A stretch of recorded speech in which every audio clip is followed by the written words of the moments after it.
Hello everyone, commerce अध्ययन में हम देखेंगे प्रिंसिपल ऑफ बिजनेस मैनेजमेंट में जो आपका ये टॉपिक है मैनेजमेंट बाय ऑब्जेक्टिव्स। ये एक रिक्वेस्टेड वीडियो है। उन्होंने कहा है मैम मैनेजमेंट बाय ऑब्जेक्टिव्स जो टॉपिक है इसको अच्छे से डिटेल में समझाइए, क्योंकि जो इसकी लैंग्वेज है वो बुक में बहुत डिफिकल्ट दी हुई है। तो ये उन्हीं की बुक की लैंग्वेज है। मैंने कुछ पॉइंट्स वहाँ से लिए हैं और सारे ही पॉइंट्स को मैंने यहाँ पर इंक्लूड किया ताकि हर एक पॉइंट अच्छे से आपको क्लियर हो, हर एक वर्ड अच्छे से क्लियर हो पाए, क्या चीज़ें हैं कैसे हैं। तो इसको अगर हम बात करें मैनेजमेंट बाय ऑब्जेक्टिव्स की, तो इसको हिंदी में बोलते हैं उद्देश्यों द्वारा प्रबंधन करना। ठीक है, तो कोई भी मैनेजमेंट होता है ना किसी भी ऑर्गेनाइजेशन का, तो उसके अपने कुछ ऑब्जेक्टिव्स होते हैं और वो ऑब्जेक्टिव्स पर्सनल मीन्स इंडिविजुअल भी हो सकते हैं और ऑर्गेनाइजेशनल भी हो सकते हैं। उन ऑब्जेक्टिव्स को किस तरीके से मैनेज किया जाए, क्या चीज़ें होती हैं, वही इस मैनेजमेंट बाय ऑब्जेक्टिव्स में दिखाया जाता है, डिटेल में डिस्क्राइब किया जाता है और इसकी क्या कैरेक्टरिस्टिक्स हैं इसको भी हम इसी वीडियो में समझेंगे। तो चलिए स्टार्ट करते हैं इस वीडियो को और देखते हैं meaning of MBO. Okay, the term management by objectives means MBO has been used in management literature in at least 3 senses. Literature that means कि आपने साहित्य सुना होगा ना, हिंदी लिटरेचर, इंग्लिश लिटरेचर, जिसमें आप चीज़ें डिटेल में पढ़ते हैं। ठीक है, तो होता क्या है कि जो मैनेजमेंट बाय ऑब्जेक्टिव्स होता है इसको 3 सेंसेस में लिया जाता है। इसकी मीनिंग को 3 तरीके से आप इसको समझ सकते हैं क्या चीज़ें होती हैं। तो फर्स्ट है as a tools appraising managerial performance. तो यहाँ पर जो टूल्स है, अप्रेजिंग दैट मीन्स मूल्यांकन करना, चीज़ों को इवेल्युएट करना कि कैसे हैं क्या है। तो जो मैनेजमेंट की जो परफॉर्मेंस है, जो भी मैनेजेरियल परफॉर्मेंस है, मीन्स जो भी एक ऑर्गेनाइजेशन है उसका जो मैनेजमेंट डिपार्टमेंट है किस तरह से परफॉर्म कर रहा है, किस तरह से सारी चीज़ें की जा रही हैं, उसका वैल्यूएशन करने के लिए या मूल्यांकन करने के लिए इसको एज अ टूल यूज़ किया जाता है। ठीक है, समझ गए ना। जो भी मैनेजमेंट का काम किया जा रहा है, किस तरीके से वो परफॉर्म कर रहा है, उसको वैल्यूएट करने के लिए, ठीक है, उसका मूल्यांकन करने के लिए, एनालिसिस करने के लिए, उसके लिए ये चीज़ें इसको एज अ टूल्स के तरीके से यूज़ किया जाता है। किसको? मैनेजमेंट बाय ऑब्जेक्टिव्स को। As a motivational technique. ठीक है, मोटिवेशनल टेक्निक आपने प्रिंसिपल ऑफ बिजनेस मैनेजमेंट में ये सारे पॉइंट्स पढ़े होंगे। ठीक है, परफॉर्मेंस, मोटिवेशन, है ना, प्लानिंग, कंट्रोलिंग, ऑर्गेनाइजिंग, ये सारी चीज़ें आपने पढ़ी होंगी वहाँ पे। तो उसमें एक पॉइंट भी आता है मोटिवेशन। ठीक है, तो मोटिवेशनल टेक्निक के तरीके से इसको फॉलो किया जाता है। किस तरह से जो भी काम किया जा रहा है उसमें मोटिवेशन कितना ज़्यादा है, जो भी मैनेजमेंट डिपार्टमेंट है किस तरीके से बाकी अपने एम्प्लॉयज़ या जो सुपीरियर्स हैं और उनके जो सबऑर्डिनेट्स हैं उनको किस तरह से मोटिवेट करके वो रखते हैं। ठीक है, तो इसको जानने के लिए भी एज अ मोटिवेशनल टेक्निक भी यूज़ किया जाता है, इन सारी चीज़ों को जानने के लिए। Next is and as a planning and control device. और जो भी मैनेजमेंट बाय ऑब्जेक्टिव है इसको एज अ कंट्रोल डिवाइस भी यूज़ किया जाता है। प्लानिंग समझ रहे हैं ना, कोई भी ऑर्गेनाइजेशन है तो कुछ भी काम, कोई भी किसी भी तरीके का कोई भी काम करना है या उन्हें आगे फ्यूचर में प्लान बनाने होते हैं तो सबसे पहले प्लानिंग होती है, फिर उसके बाद कंट्रोल होता है। तो मैनेजमेंट ही एक ऐसा डिपार्टमेंट होता है जो कि प्लान भी करता है और चीज़ों पे कंट्रोल करने का काम भी करता है। तो मैनेजमेंट बाय ऑब्जेक्टिव्स को as a planning and control device के तरीके से भी ट्रीट किया जा सकता है, इसको समझा जा सकता है। ठीक है, तो 3 सेंसेस में इसको आप समझ सकते हैं। एक appraising managerial performance, and second is motivational technique, and third is planning and control device के तरीके से इसको यूज़ करते हैं। किसको? मैनेजमेंट बाय ऑब्जेक्टिव्स को। ठीक है, क्या होता है, पहले इवैल्यूएशन किया जाता है, जो भी मैनेजेरियल एक्टिविटीज़ होती हैं उनका इवैल्यूएशन किया जाएगा। देन जो भी सबऑर्डिनेट्स होते हैं उनको मोटिवेट रखने के लिए, इंकरेज करने के लिए एज अ मोटिवेशनल टेक्निक इसको यूज़ किया जाता है। उसके बाद अगर चीज़ें कुछ ऐसी हैं, अगर प्लानिंग करनी है तो प्लानिंग के लिए, और साथ में कोई कहीं पे कंट्रोल करने की ज़रूरत है तो उसको as a planning and control device के तरीके से यूज़ किया जाता है। क्लियर हो गया होगा ये पॉइंट। नेक्स्ट देखते हैं, it has been widely use to describe organisational wide programmes. तो इसका जो यूज़ होता है क्या होता है, और जो भी ऑर्गेनाइजेशन के बड़े प्रोग्राम्स होते हैं उनको डिस्क्राइब करने के लिए इसका यूज़ किया जाता है। वाइडली मीन्स एक बड़े स्तर पर, ठीक है, लार्ज स्केल पर इसका यूज़ किया जाता है। Providing for the mashing. Mashing का मतलब होता है पकड़ना या एक ऐसा जाल जो कि किसका होगा, of personal and organisational objectives. ठीक है, वो पर्सनल भी ऑब्जेक्टिव्स हो सकते हैं, ऑर्गेनाइजेशन ऑब्जेक्टिव्स होते हैं। तो इन ऑब्जेक्टिव्स का जो एक जाल होता है ना, उसका ये एक जाल होता है जो कि क्या डिस्क्राइब करता है, उसके क्या अपने लंबे बड़े प्रोग्राम्स हैं किसी भी ऑर्गेनाइजेशन के, तो उसको वाइडली ये डिस्क्राइब करता है। ठीक है, बड़े स्तर पर एक्सप्लेन करेगा क्या चीज़ें हैं, कैसे एक ऑर्गेनाइजेशन में मैनेजमेंट का काम कैसे किया जा रहा है, उस ऑर्गेनाइजेशन का अपना क्या ऑब्जेक्टिव है, मेन ऑब्जेक्टिव्स क्या हैं। ठीक है, और होते हैं ना कुछ मेन फंक्शंस होते हैं, कुछ सेकेंडरी फंक्शंस होते हैं, ऑब्जेक्टिव्स होते हैं, तो वो पर्सनल भी हो सकते हैं, ऑर्गेनाइजेशनल भी हो सकते हैं, ठीक है। और किस तरीके से उनको फुलफ़िल किया जाए, तो उनका एक जाल होता है, मैशिंग मीन्स जाल होता है, जो कि उन सारे उसी से रिलेटेड जितने भी प्रोग्राम्स होते हैं ऑर्गेनाइजेशन के, उसको बड़े स्तर पर डिस्क्राइब करने का काम करता है कौन, मैनेजमेंट बाय ऑब्जेक्टिव्स के द्वारा ये सारे काम किए जाते हैं, ठीक है। तो ये तो थोड़ा सा हो गया कि इसकी मीनिंग में, इसके फंक्शंस भी हमने डिस्क्राइब कर लिए, इसकी इंपॉर्टेंस भी देख ली, किस तरीके से इसको यूज़ किया जाता है। तो आप इन्हीं में से इंपॉर्टेंट पॉइंट्स बना के इसकी इंपॉर्टेंस भी लिख सकते हैं, मीनिंग भी लिख सकते हैं। अब इन सिंपल वर्ड्स हम चीज़ों को अच्छे से इसकी मीनिंग के तरीके से डिस्कस कर लेते हैं क्या है, और फिर डेफिनेशन देखेंगे एक राइटर के अकॉर्डिंग, ओके। तो चलिए देखते हैं क्या है। In simple words, MBO is a process whereby superiors समझ रहे हैं, जैसे वो ओनर्स हो सकते हैं किसी भी ऑर्गेनाइजेशन के, जो बॉस होते हैं, बॉसेस हो सकते हैं, एंड सबऑर्डिनेट्स जो कि इन सुपीरियर्स के अंडर में काम करते हैं, ठीक है ना। जो स्टाफ होता है, जो लोअर डिपार्टमेंट्स होते हैं, उनकी बात की जाती है सबऑर्डिनेट्स, ठीक, जो उनके अंदर काम करते हैं। Jointly identify the common objectives, set the results that should be achieved by the subordinates, ठीक है। तो होता क्या है, अगर हम सिंपल लैंग्वेज में बात करें MBO के समझने के लिए कि क्या होता है MBO, तो एक ऐसा प्रोसेस है जहाँ कहीं भी क्या होता है कि जो सुपीरियर्स होते हैं, मीन्स जो मालिक हैं या ओनर हैं, बॉस हैं बिजनेस या बिजनेस ऑर्गेनाइजेशन के, वो और उनके जो सबऑर्डिनेट्स होते हैं, जो उनके अंदर काम करते हैं, जो एम्प्लॉयज़ हैं, स्टाफ है, जो भी, ठीक है, सबऑर्डिनेट्स होते हैं, वो ज्वाइंट होते हैं एक दूसरे के, एक कॉमन जो ऑब्जेक्टिव्स होता है ना, वो ज्वाइंटली उस ऑब्जेक्टिव को फॉलो करते हैं अचीव करने के लिए, ठीक है। तो उस ऑब्जेक्टिव्स को अचीव करने के लिए साथ में मिलकर ज्वाइंटली वर्क करेंगे, आइडेंटिफाई होगा वो ऑब्जेक्टिव्स, जो भी कॉमन ऑब्जेक्टिव्स है एक मैनेजमेंट ने बनाया हुआ है ऑर्गेनाइजेशन के लिए, ठीक है। सेट द रिजल्ट, और कुछ रिजल्ट भी सेट किए जाएंगे, should be achieved by the subordinates, ठीक है। तो ऐसे कुछ रिजल्ट्स भी सेट कर दिए जाते हैं जो कि अचीव्ड करना चाहिए, करना होता है, करना होगा किनको, सबऑर्डिनेट्स के द्वारा, ठीक है। तो उन रिजल्ट्स को अचीव करने के लिए जो होते हैं वो सबऑर्डिनेट्स के लिए कुछ रिजल्ट्स पहले से सेट कर दिए जाते हैं कि ये रिजल्ट्स आपको अचीव करने ही इन ऑब्जेक्टिव्स को मतलब फुलफ़िल करने के लिए, ठीक है। तो ये चीज़ें हो जाती हैं। And assess the contribution of each individual, assess का मतलब होता है मूल्यांकन करना या निर्धारण करना या निर्धारित करना, ठीक है, कि किसका कितना कंट्रीब्यूशन होगा, ईच इंडिविजुअल, क्योंकि एक बिजनेस ऑर्गेनाइजेशन है तो वहाँ पे बहुत सारा स्टाफ होता है, एम्प्लॉयज़ होते हैं, ठीक है।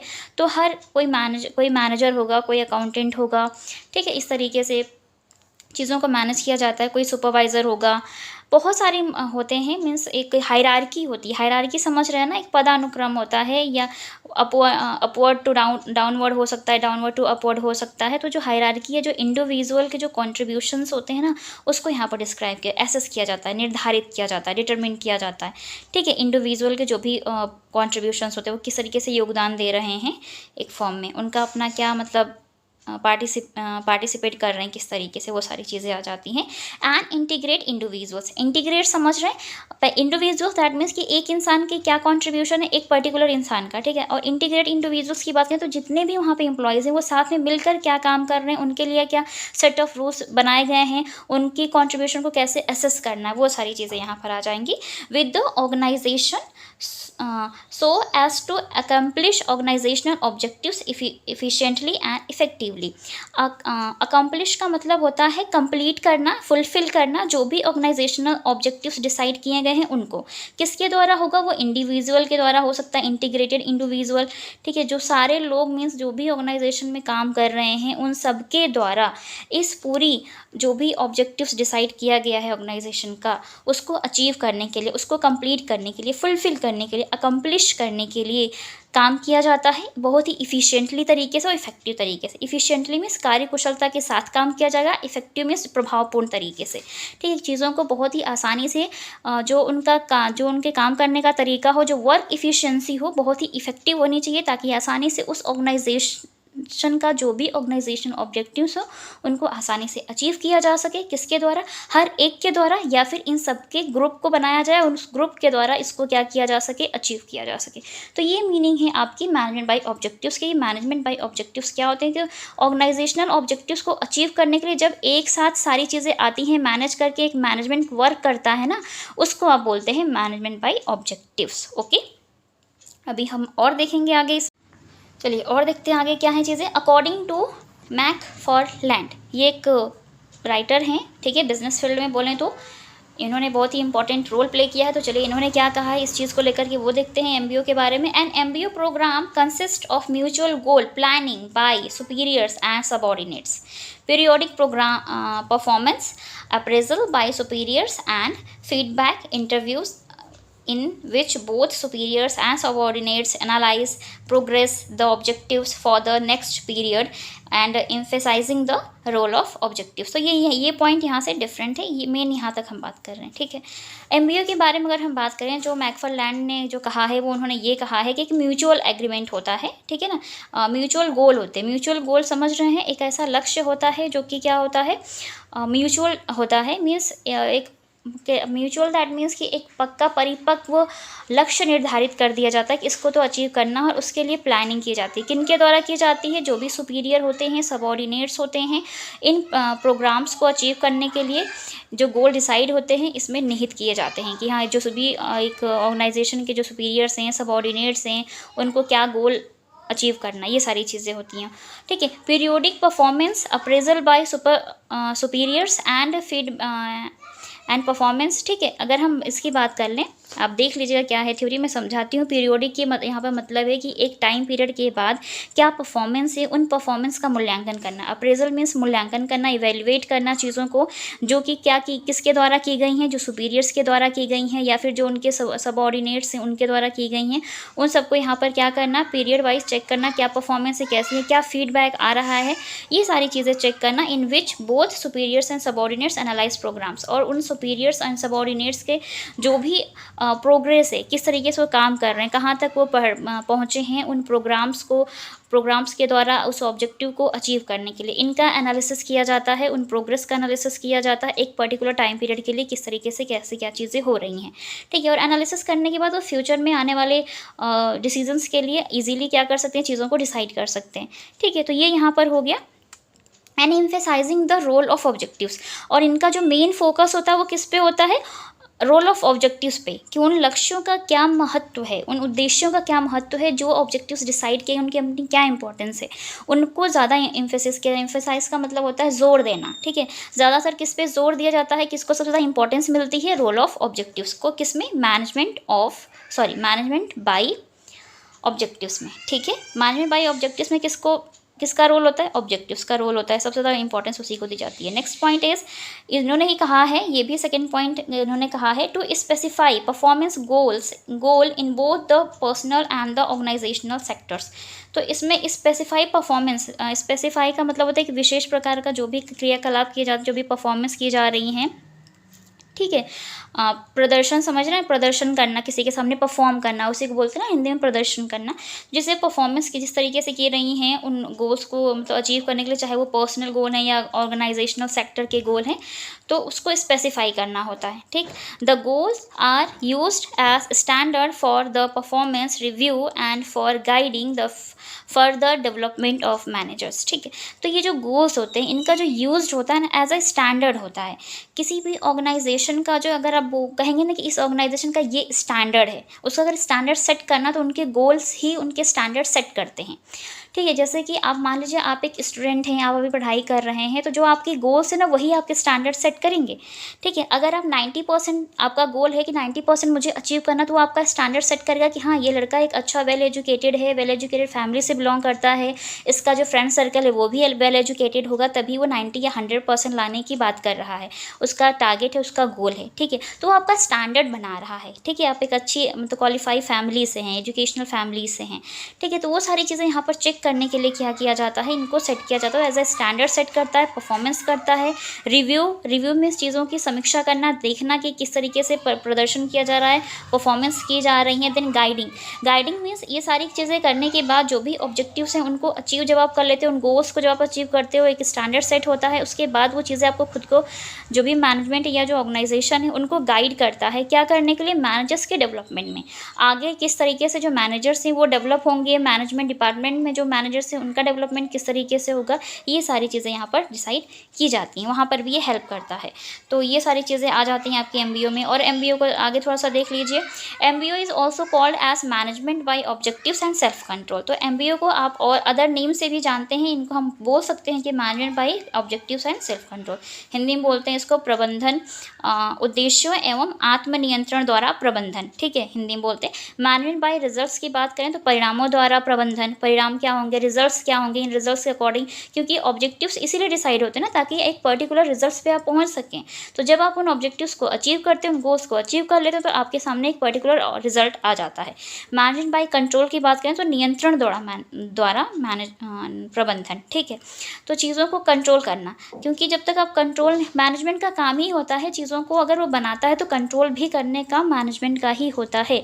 तो मैनेजमेंट बाय ऑब्जेक्टिव्स को आप इन नाम से भी उसको पुकार सकते हैं, बुला सकते हैं, नाम ले सकते हैं, ठीक है। तो ये तो पूरी मीनिंग की बात हो गई। अब हम इसकी कैरेक्टरिस्टिक्स देख लेते हैं क्या होगा।